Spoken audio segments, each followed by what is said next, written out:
नमस्कार गाइस, आप देख रहे हैं YouTube channel SBN chemistry. SBN chemistry Saraswati बाल निकेतन उच्च माध्यमिक विद्यालय हरसोर के द्वारा आयोजित एक ये रसायन विज्ञान का चैनल। मैं हूं नंदकिशोर वैष्णव और मैं आपको पढ़ाऊंगा रसायन विज्ञान। रसायन विज्ञान जो है वो दो भागों में बांटा गया है। रसायन विज्ञान जो है वो मुख्यतः दो भागों में बांटा गया है। रसायन विज्ञान, इसकी दो भाग है। इसके पहला भाग आता है इसका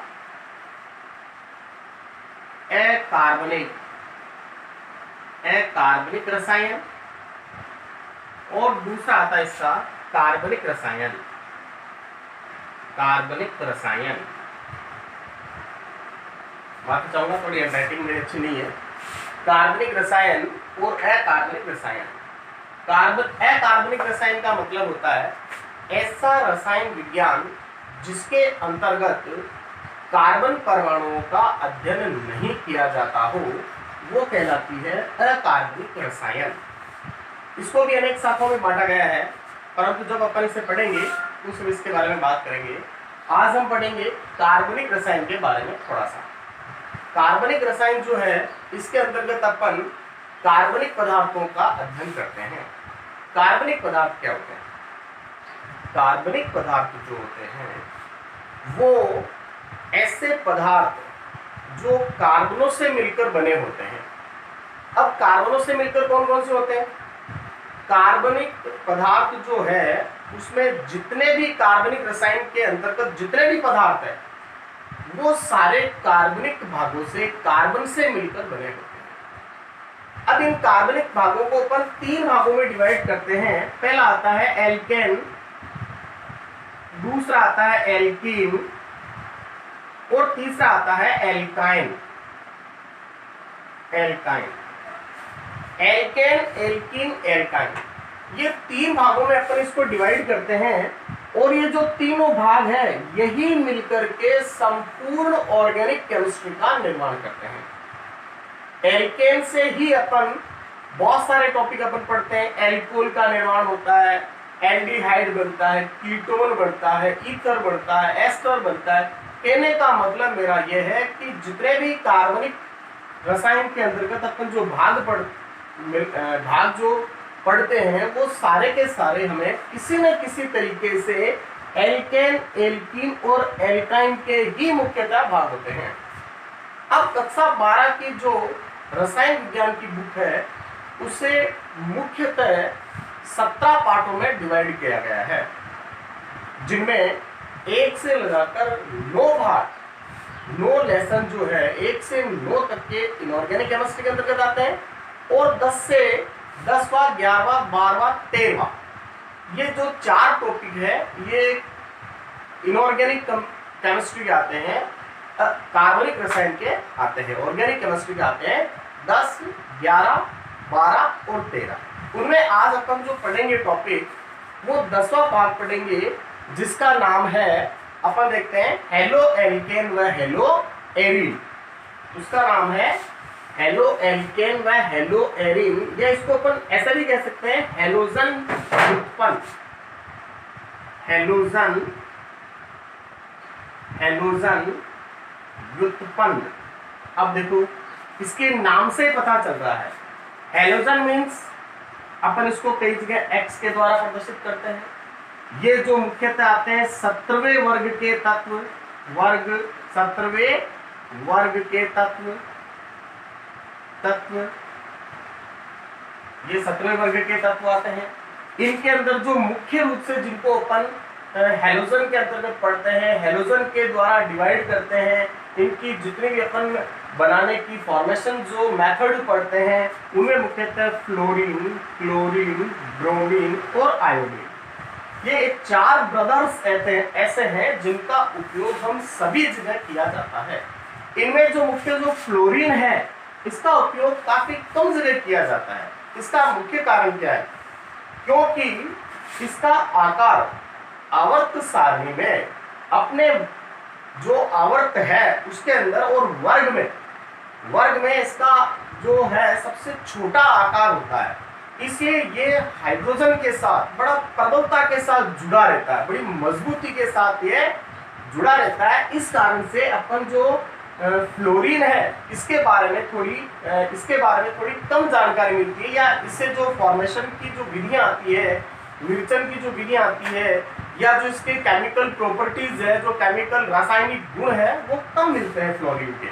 सबसे मुख्यतः जो मिलता है वो क्लोरीन के। जितने भी अपन हैलोजन व्युत्पन्न देखेंगे, जितनी रिएक्शंस देखेंगे, उनमें लगभग 80 to 90% जो रिएक्शंस आएगी वो क्लोरीन की ही आती है, क्योंकि इसका आकार इतना बढ़िया होता है और ये सहसंयोजक और आयनिक दोनों प्रकार के बॉन्ड बनाता है, इसलिए अपन इसका काफी अच्छी तरीके से यूज कर सकते हैं। अब अपन बात करते हैं कि हेलो एल्केन किसे कहते हैं। हेलो एल्केन किसे, तो हेलो एल्केन अपन बात करते हैं हेलो एल्केन के बारे में। तो हेलो एल्केन और हेलो एरिन ये हेलोजन के व्युत्पन्न होते हैं। हेलो एल्केन में क्या होता है, देखो हेलो यानी शॉर्ट फॉर्म लिए इसकी काम में हेलोजन, एल्केन यानी हम 11th क्लास में पढ़ चुके हैं, एल्केन के अंदर जितने भी अपन देखते हैं methane, ethane, propane, butane, pentane, hexane, जितने भी अपन हेप्टेन, ऑक्टेन, नॉनेन, डेकेन, जितने भी एल्केन हो सारे इसके अंतर्गत आते हैं हेलो एल्केन। एल्केन को अपन R से रिप्रेजेंट करते हैं, हेलोजन को अपन X से रिप्रेजेंट करते हैं। यहाँ X का मतलब मैंने बताया था आपको, fluorine, chlorine, bromine and iodine चारों ब्रदर्स होते हैं। यहाँ अपन बात करते हैं हेलो एरिन की। किसकी बात करते हैं, हेलो एरिन। तो हेलो का मतलब तो वी नो दैट X होता ही होता है। एरिन को अपन प्रदर्शित करते हैं AR से। किससे प्रदर्शित करते हैं, AR से। तो यहाँ पर X का मतलब फिर वही जो यहाँ पर ये जो अपन चारों ब्रदर्स है वही मतलब इसका होता है X का मतलब। अब अगर अपन बात करें एरिन, तो यहाँ से देखो हेलो एल्केन और हेलो एरिन, तो यहाँ हेलो एल्केन और हेलो एरिन भी अगर अपन यहाँ से थोड़ी सी बात देखें तो सर यहाँ पर आता है सर ये एरिन क्यों काम में लिया या एल्केन क्यों काम में लिया। तो देखो हेलो एरिन का मतलब क्या होता है, एरिन जो शब्द लिया गया है, हेलोजन व्युत्पन्न अपन देख चुके हैं, हेलो एरिन की बात करते हैं अपन। एरिन जो शब्द एरिन, तो एरिन जो लिया गया है वो लिया गया है एरोमेटिक से, एरोमेटिक। अब बात आती है ये एरोमेटिक क्या है, तो दो भाग आते हैं इसके, एलिफेटिक और एरोमेटिक। एक आता है एलिफेटिक, एलिफेटिक, एरोमेटिक को लिख चुका हूं मैं इससे मैं, एरोमेटिक। ये चीज क्या भाई, एलिफेटिक, एरोमेटिक क्या है। अब देखो कई लोग इसको बोलते हैं एलिफेटिक का मतलब होता है जो एक खुली श्रृंखला का निर्माण करते हैं, एलिफेटिक कहलाते हैं। तो क्या इसमें बंद श्रृंखला नहीं पड़ती क्या, हेलो साइक्लोहेक्सेन बनता है, इसका भी बंद है।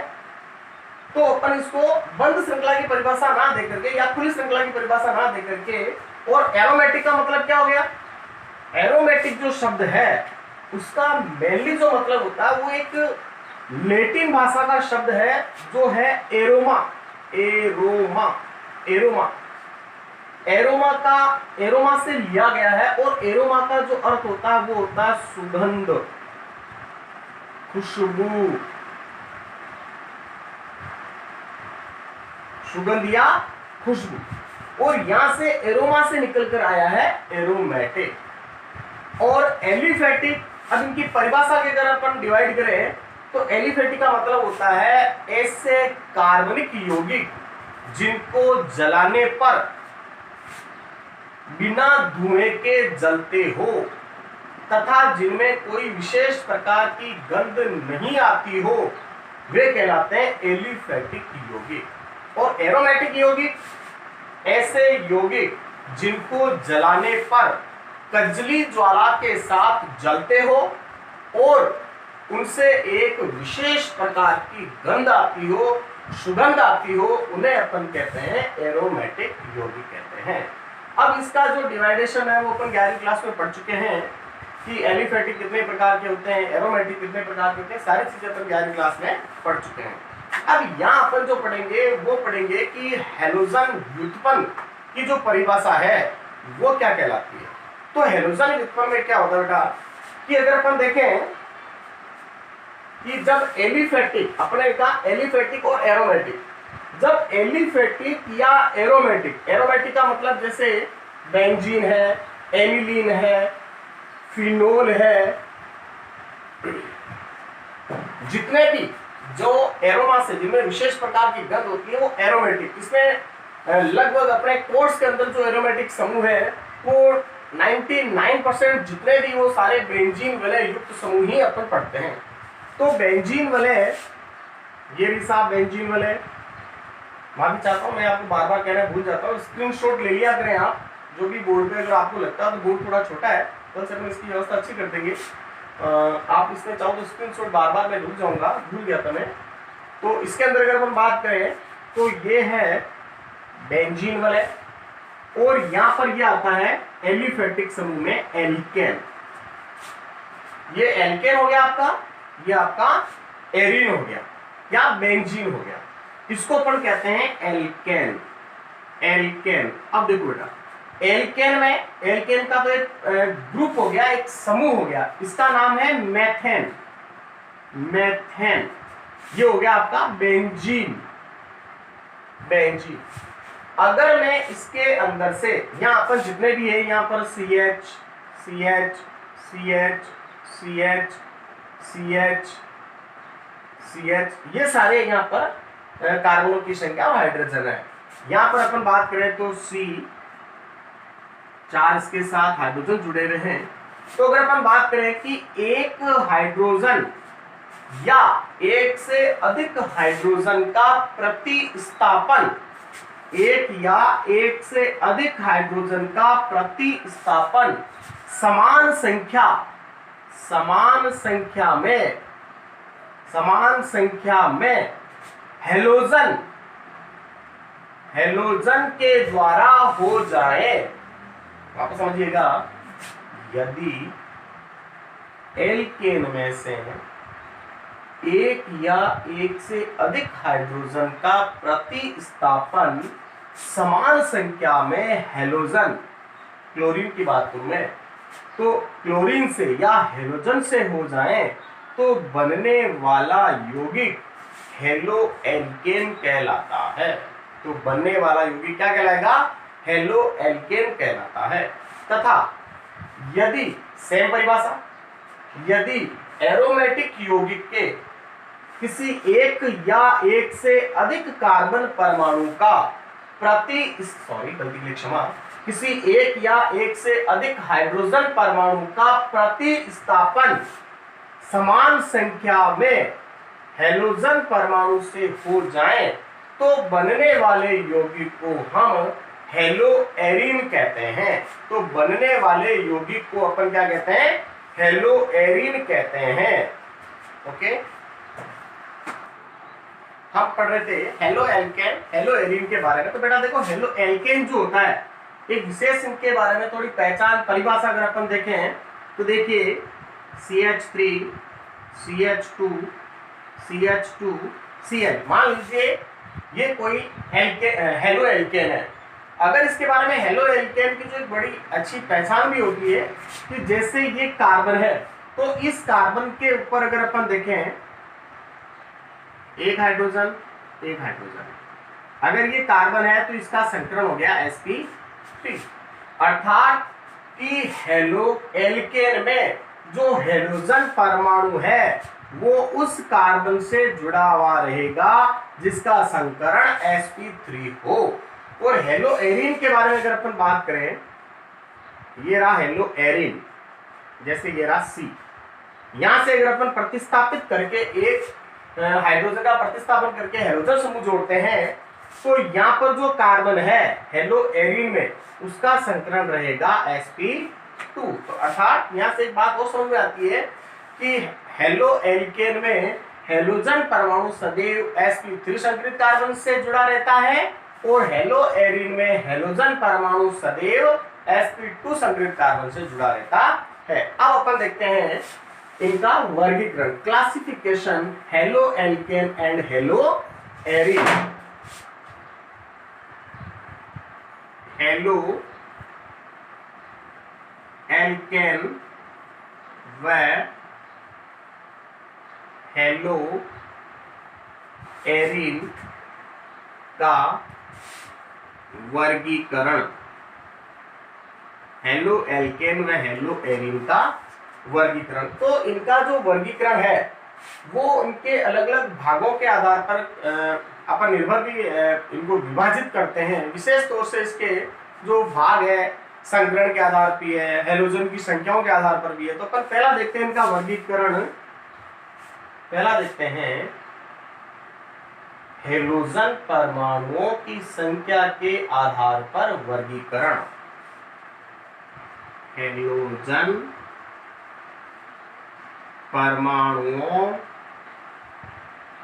परमाणुओं की संख्या के आधार पर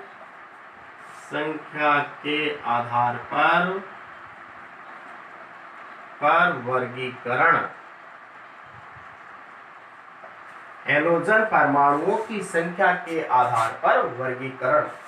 तो हैलोजन परमाणु की संख्या के आधार पर वर्गीकरण में है कि हमने 11वीं क्लास में काफी चीजें सीखी है। तुम्हें अगर आपको पता हो तो हमने देखा था कि अगर कोई एक समूह, चाहे वो हैलोजन हो, चाहे वो एल्कोहल हो, चाहे वो कोई भी दूसरा क्रियात्मक समूह हो, अगर वो एक बार जुड़ता है, वन टाइम जुड़ता है, उसके लिए अपन अनुलग्न मोनो लगाते हैं। जो 2 बार जुड़ता है उसके लिए अपन डाई लगाते हैं। जो 3 बार जुड़ता है उसके लिए अपन ट्राई लगाते हैं। तो कहने का मतलब इसका जो संख्या के आधार पर वर्गीकरण में मोनो, डाई, ट्राई, हेलो एल्केनो में या हेलो एरिनो में हम इसको विभाजित करते हैं। तो पहला अपन देखते हैं इसके अंदर मोनो हेलो एल्केन व मोनो हेलो एरिन। वो छोटा होने के कारण आपको थोड़ी कष्ट हो रहा है, समझता करेंगे अपन। हेलो एल्केन, तो देखो बेटा CH3Cl, halo alkane, sorry mono halo alkane, ये आ गया mono halo alkane.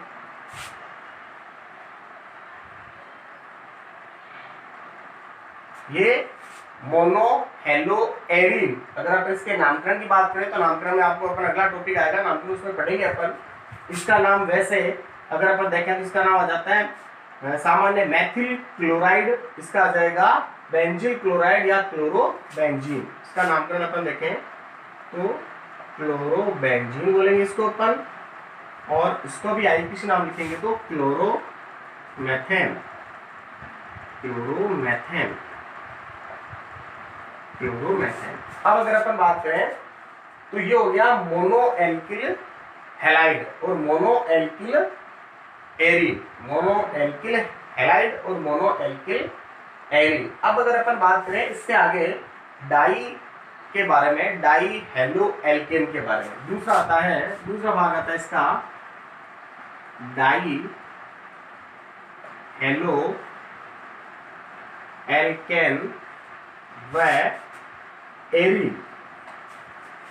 Die halo alkane व एरिन के लिए अगर अपन बात करें तो यदि एल्केन से 2 हाइड्रोजन परमाणुओं का प्रतिस्थापन 2 हैलोजन परमाणुओं से हो तो बनने वाले यौगिक को अपन कहते हैं डाई हेलो एल्केन। सेम परिभाषा, जहां एल्केन बोला अपने वहां अपन एरिन यूज कर लेंगे। तो डाई हेलो एल्केन के लिए अगर अपन बात करें सामान्य तरीके से, अगर अपन बात करें CH3 CH2 Cl, तो 2 तरीके से हो सकते हैं। एक क्लोरीन यहाँ जुड़ गया और दूसरा कंटिन्यू जुड़ सकता है, और या ये भी डाई हेलो एल्केन है, या ये जो एल्कीन है, सॉरी ये जो हैलोजन है वो यहाँ पर भी जुड़ सकता है, दोनों जगह जुड़ सकता है ये।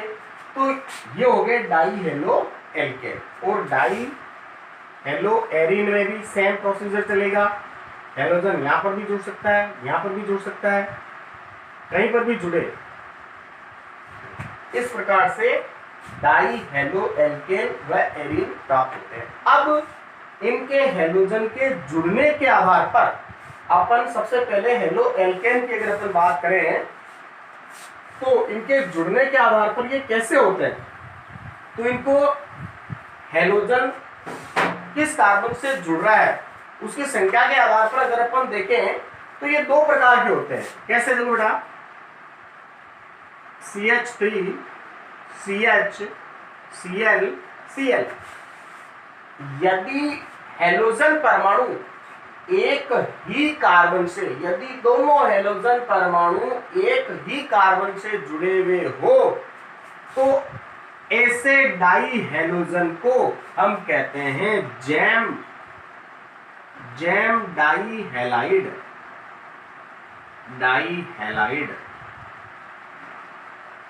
ऐसे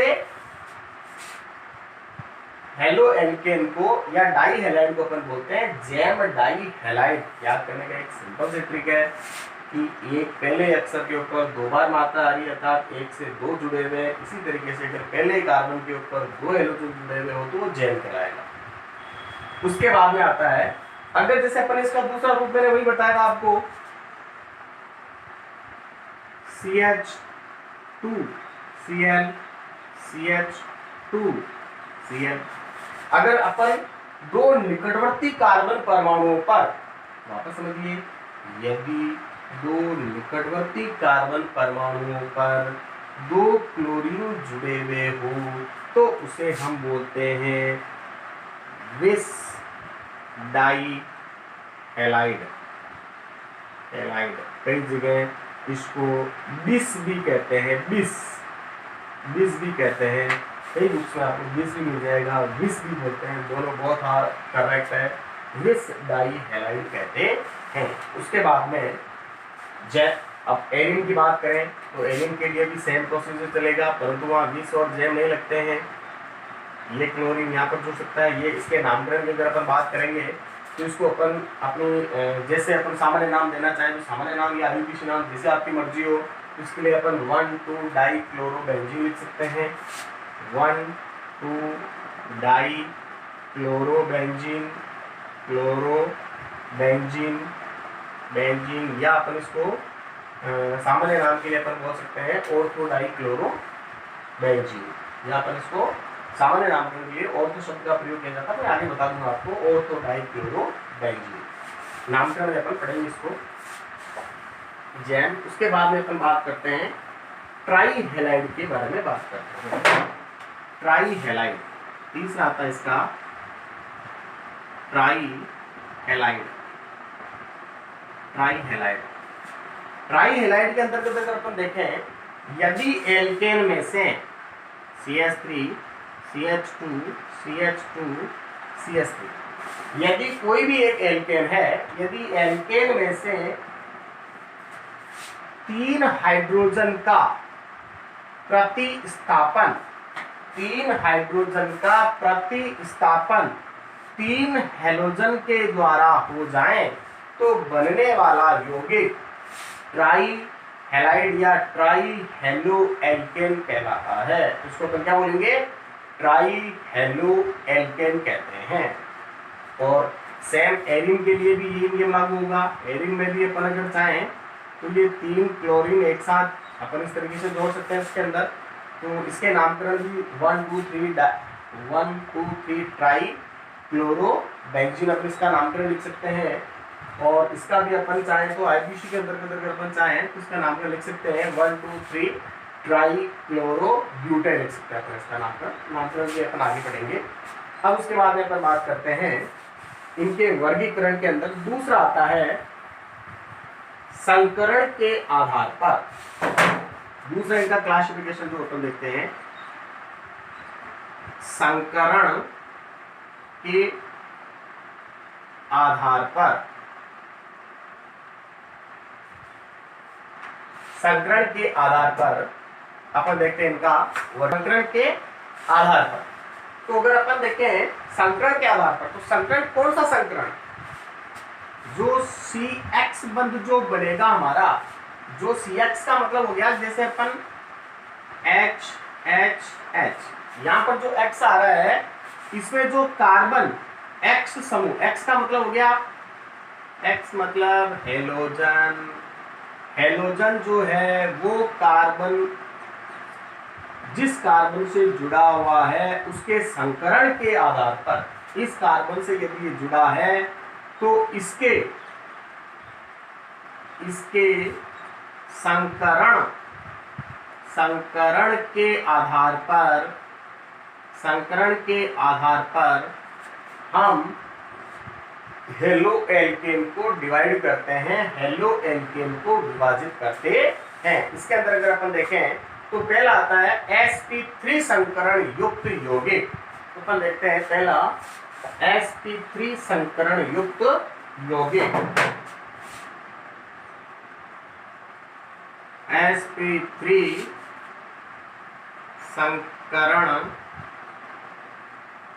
संकरण युक्त यौगिक, अर्थात कि अगर कोई हैलोजन परमाणु, यदि कोई हैलोजन परमाणु ऐसे कार्बन से जुड़ा हुआ हो जो sp3 हो तो वे सारे यौगिक कहलाएंगे sp3 युक्त हेलो एल्केन। इनमें पहला अगर अपन देखें तो इसको अपन बोलते हैं एल्किल हैलाइड। ये जो प्रकार है जिसमें sp3 संकरण युक्त यौगिक हैं उनको अपन बोलते हैं एल्किल हैलाइड, एल्किल हैलाइड कहते हैं अपन उनको, क्या कहेंगे? Alkyl halide. दूसरा आता है हमारे पास एलिल हैलाइड। दूसरा यौगिक अपन किसको कहते हैं? Allele halide. एलिल हैलाइड का मतलब यहाँ पर क्या होता है, देखिए तो एक तरह से कि यदि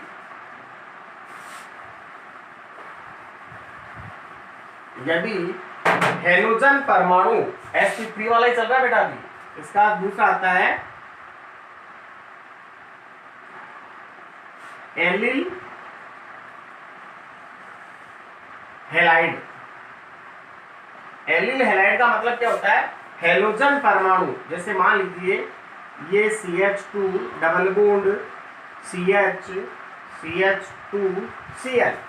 तो यहाँ पर अगर अपन बात करें एलिल हैलाइड का मतलब हैलोजन परमाणु का sp3 से जुड़ेगा, क्योंकि अपन sp3 संकरित युक्त हेलो एल्केन पढ़ रहे हैं, sp3 संकरित युक्त। तो यहाँ पर sp3 परंतु इसकी परिभाषा क्या हो जाएगी कि यदि हैलोजन परमाणु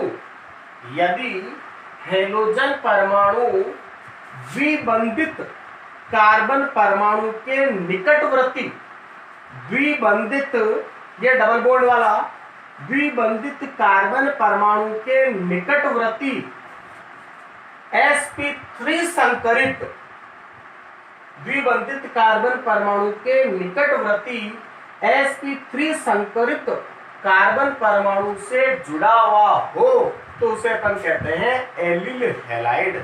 तो उसे अपन क्या बोलेंगे? Allyl halide. तो ये क्या कहलाएगा बेटा? कर दिया। तीसरा इसका आता है बेंजिल हैलाइड। तीसरा अगर हम इसका देखें तो तीसरा टॉपिक आएगा इसका बेंजिल हैलाइड। Benzyl halide. तो यहाँ बेटा बेंजिल हैलाइड का मतलब क्या होता है? बात वही है, फिर मैं आपको दोहरा रहा हूं कि sp3 संकरण युक्ति है। बेंजिल हैलाइड का मतलब यह हो जाएगा ये बेंजीन समूह, ये बेंजीन, अब ये CH2Cl, इसका संकरण बताइए sp3 संकरण के लिए अगर 4 सिंगल बॉन्ड होते हैं तो sp3, एक S का 3 p के बंधों को डिवाइड अपन 11वीं क्लास में इसको पढ़ चुके हैं। अगर अपन इसको देखें तो 1 2 3 4 सिंगल बॉन्ड है तो sp3 संकरित हो गया। तो इसके लिए परिभाषा क्या जाएगी? बेंजिल हैलाइड के लिए, थोड़ा तेज बोल रहा हूं, बेंजीन से जुड़ी हुई पार्श्व श्रृंखला, बेंजीन से जुड़ी हुई पार्श्व श्रृंखला के sp3 कार्बन से, sp3 बेंजीन से जुड़ी हुई पार्श्व श्रृंखला के sp3 संकरित कार्बन से यदि हैलोजन परमाणु जुड़ा हुआ हो तो उसे अपन बोलते हैं बेंजिल हैलाइड। तो उसको अपन क्या बोलेंगे? बेंजीन हैलाइड कहते हैं। उसके बाद में ओके, अब अपन बात करते हैं बेंजीन हैलाइड के बाद में हमारी अगला जो आता है चौथा भाग इसका आता है बेंजीन के बाद में vinyl, vinyl halide, vinyl halide. या वाइनिल हैलाइड का मतलब क्या होता है? यदि देखिए, एक मिनट थोड़ा सूत्र देख लीजिए बेटा इसका। CH3 CH double bond CH, अगर यहां से अर्थात यदि हैलोजन परमाणु द्विबंधित कार्बन से जुड़ा हुआ हो। अब देखो मामला गड़बड़ हो गया। अब गड़बड़ क्या हो गया?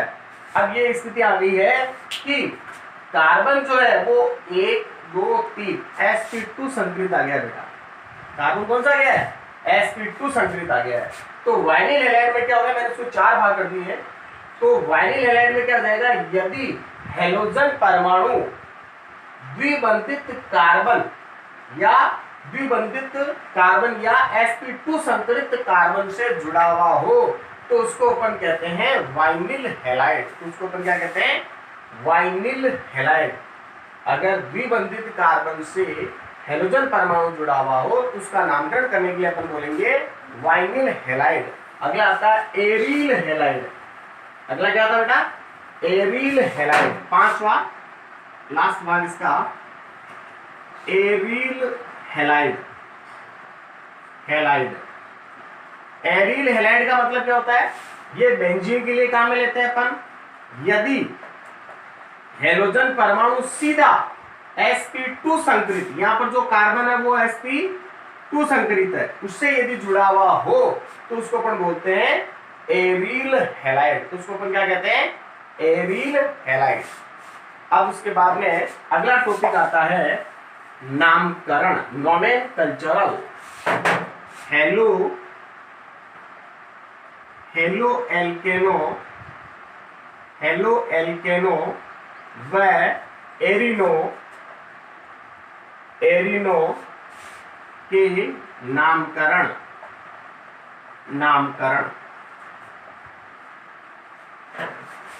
हेलो एल्केन एरिनो नामकरण। धन्यवाद दोस्तों। इस टॉपिक को अपन अगले जो मेरा आएगा वीडियो उसके अंदर अपन पढ़ेंगे सेकंड पार्ट के रूप में नामकरण। इसको पार्ट में लगभग 5 या 7 भागों में डिवाइड करके आपको पढ़ाऊंगा, जिससे आपके छोटे भाग भी बने और आपको समझने में ज़्यादा प्रॉब्लम भी नहीं आए। आज ये मेरा पहला वीडियो है। अगर इसमें किसी प्रकार की कोई अगर छोटी मोटी हो जाती है गलतियाँ, हम उनको आगे बहुत अच्छे तरीके से सुधारने का प्रयास करेंगे। आप मेरे चैनल को सब्सक्राइब कीजिएगा और मुझे फॉलो भी कीजिएगा, लाइक भी कीजिएगा और अच्छे से समझने का प्रयास कीजिए। मैं आपको बहुत अच्छे टॉपिक बहुत अच्छे तरीके से समझाने का भरसक प्रयास करूंगा। धन्यवाद।